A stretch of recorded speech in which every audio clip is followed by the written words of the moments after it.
The way I look at it, Kelly, is that they're starting over. They were building something. They're 4 years in, and now they're going to have maybe 3 new quarterbacks next year, a new defensive coordinator, a new run game coordinator, new pass game coordinator, all kind of new coaches. I mean, they have 29 unrestricted free agents. It's a new team next year. They have to kind of start over. They do, but nobody sees it. Like, everybody's like, we're going to bounce back and, like, look at what we – like, yeah, this year could have been an amazing year, but you set yourself up for failure. And then here you go again going into this offseason. Like, Robbie Gould again. He cost you a game last year against the Seahawks.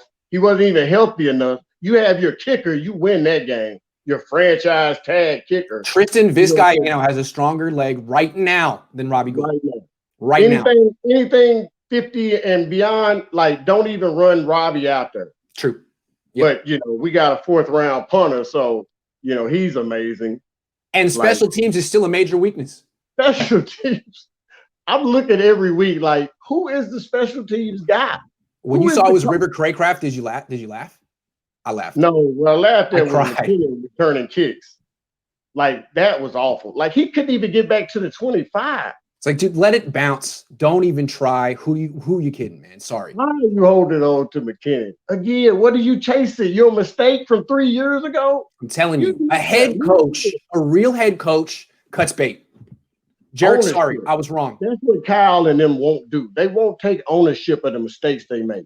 Everything, like you said, it's an excuse. It's a reason behind why it failed. 4 years of excuses for CJ Beathard. That guy shouldn't have been on the team for more than 2 years. You kidding? That's a roster spot. Yes. Like, what are some of the players we let go of DJ Reed? Yep. To keep CJ Beathard. We kept 3 quarterbacks. That's right. We got 3 quarterbacks. What did Kyle? Now, did Kyle ever say, I heard him say it, but he didn't admit it. Like, I think he's admitted that Mullins nor CJ are in NFL starter caliber. That's what he said. He said, I've always felt like they could become starters, but they haven't proven it yet.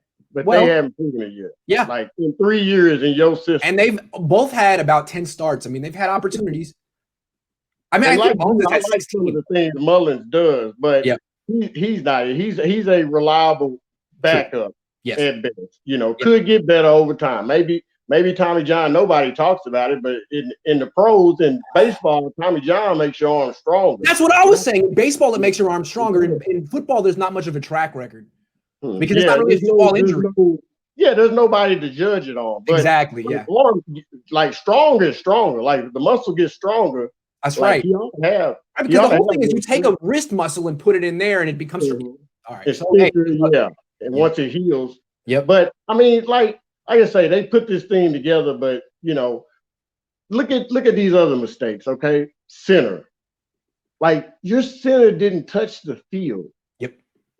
Your high point center. What did you expect? Why Cohn Alexander on this team going into the season? We knew Greenlaw was it. Why are you telling us it's raining when you're pissing down our neck? That's right. Like, that's right. We knew Greenlaw was better than Cohn Alexander. No, Cohn, he's the leader. He's a voice in the locker room. Oh, well, we need to trade him now. Right. We got to send him to the Saints. Like, we knew it. It was obvious. How come we can see these things like a year or more before Kyle Shanahan? I don't get that. I don't either. It's obvious. We're not even experts. We're not. I'm definitely not an expert, but I can see. Like, I have eyes. I can see Cohn. Like, I'm not dismissing what he brought in the beginning, but that doesn't change. Just like you can move on from Emmanuel Sanders, and I didn't think that was wise, but it ended up working out. Like, you can move on from Cohn Alexander. Like, you set his contract up to be able to get out of it. Also, all the playing time he got for all those years until he tore his ACL, he was not an NFL player. He goes out, you see guys like Kentavious Street, Kevin Givens, all better than him. This guy got a lot of, like, 600 snaps a season. Dude, what in the world?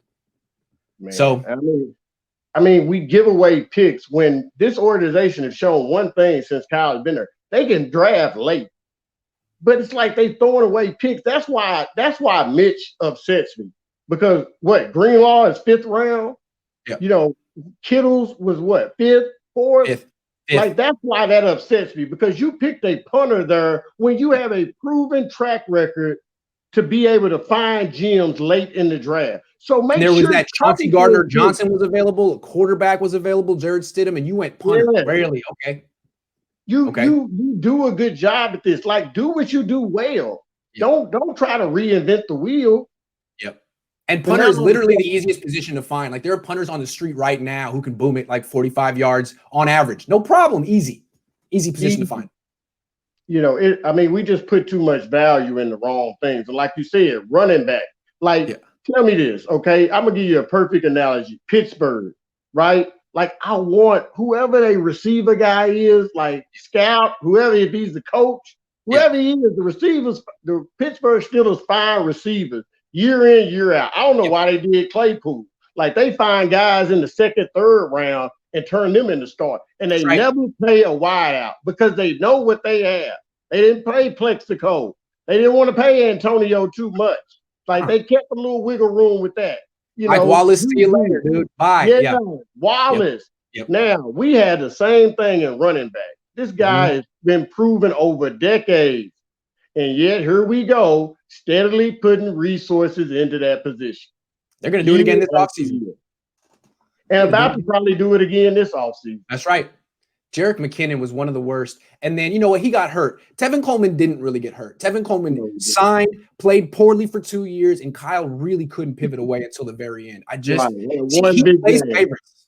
It's not a team. It's like a clique. And there's the clique of people that are in with Kyle and the ones who aren't. And for whatever reason, his first round picks are in. Mike McGlinchey's in. You know, and that's just the way it is. That's no way to run a team. We're not sure about his fifth-year option. Then why are you saying you in? If you're not sure you're gonna pick up, like, why wouldn't that already be done if he's your guy?